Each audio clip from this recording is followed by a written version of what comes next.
Volvemos a comunicarnos con Daniel Estico. Daniel, ¿nos escuchás? No, se había Bien, cortado. ahí el punto está que más allá del riesgo político y más allá de 2027, que hoy por hoy es el larguísimo plazo, digo, algo está viendo el mercado para desprenderse tan rápidamente de los bonos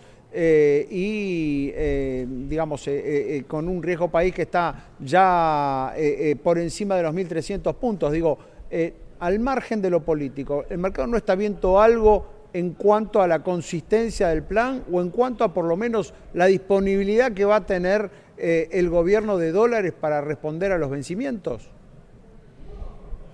Claro, ahí yo veo una contradicción en los mercados, porque por Ujú. un lado hay voces que se escuchan de que el poder de fuego del Banco Central es relativo, ponen en discusión si son 17.000, 20.000 millones de Ujú. dólares, que no es poca cosa, porque si el Banco Central decidiera intervenir en el techo de la banda de 1.474 pesos que es hoy, vendiendo esos 20.000 millones de dólares, secaría la plaza de pesos y automáticamente se tendría que calmar el mercado, porque quieren Ujú. reservas para que el mercado, para que el Banco Central pueda responder a esa potencial demanda de dólares. Pero al mismo tiempo, el mercado le está diciendo al Banco Central, vos tenés que acumular reservas, pero yo te voy a testear si estás dispuesto a venderlas. Con lo Ujú. cual, no es que el mercado quiere que el Banco Central compre reservas y el Banco Central deja que el tipo de cambio caiga al piso de la banda y que Ujú. siga apreciándose el peso. Nada de eso ha ocurrido. Estamos hablando de que estamos en el techo de la banda y ahí entonces ahora viene la demanda. ¿Y por qué no suelta la banda? Pero entonces el mercado quiere que el Banco Central acumule reservas o quiere que el dólar vaya al cielo a 2.000, 3.000, 4.000 pesos a ver No, dónde está se bien. estabiliza El para que vuelva mercado ¿no? quiere Es medio ganar dinero, contradictoria Dani, la como, pulseada como esta. siempre, digo, el mercado quiere ganar dinero. Pero a lo que voy es, no Tal es cual, al margen del riesgo político, digo, no hay también una visión de que el gobierno no va a tener solvencia para responder, por ejemplo, el 9 de enero, porque digo, también se están cayendo muchísimo los bonos.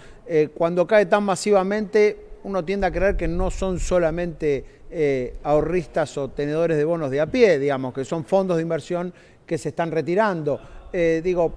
Al margen del riesgo político, no hay un riesgo de que la Argentina no tenga los dólares suficientes y no hay en este momento un horizonte de decir cómo va a conseguirlos.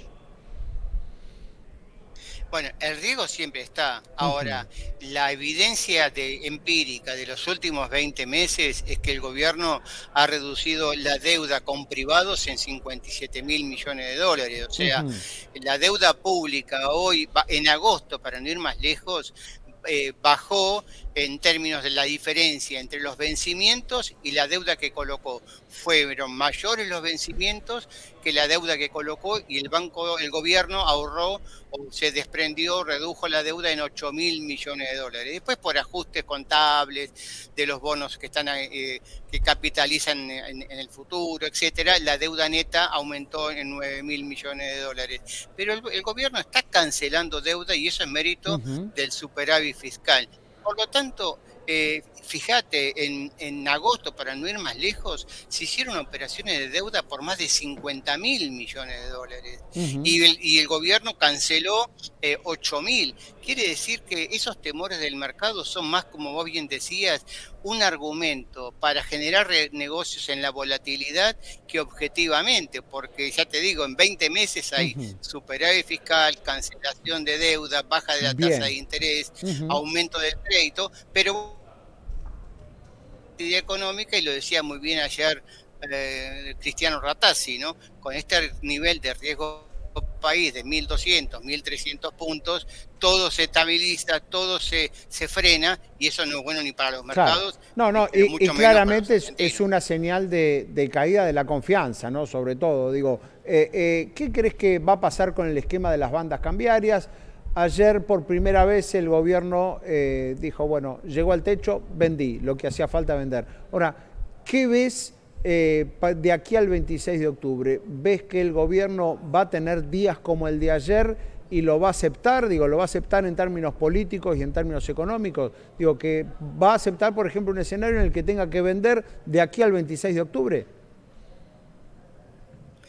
Todo indica que sí, todo indica Ujú, que el gobierno confía en que tiene poder de fuego para no mover la banda cambiaria, porque, insisto, no tiene ninguna lógica subir la tasa o romper el techo de la banda de flotación para que el dólar vaya a un nivel que no tiene lógica, porque si el Banco Central, vos sabés, Fernando, y el televidente le explico, cada vez que el Banco Central sale a vender dólares al techo de la banda de flotación, absorbe pesos. Entonces ujú. va a llegar un momento en que no va a haber pesos para comprar esos dólares.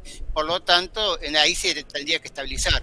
De nuevo, entonces, ¿cuál va a ser la demanda o las preocupaciones de los analistas? Ah, bueno, pero subió la tasa de interés, pero es natural. Si absorbo pesos, seco la plaza, es evidente que la Que la tasa va a subir. contracara va a Ujú, ser el aumento de la tasa de interés.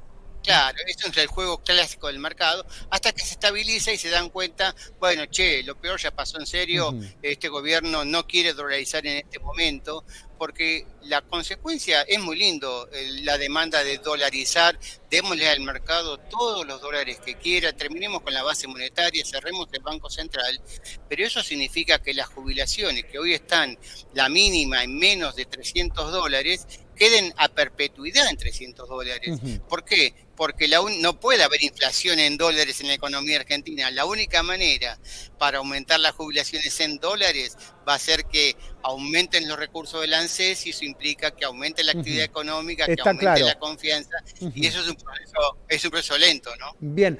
Por último, Daniel, quiero preguntarte por un dato de ayer, que fue el dato de la inflación mayorista. El índice de precios al por mayor subió un 3,1% en el mes de agosto. El mes anterior había subido 2,8%.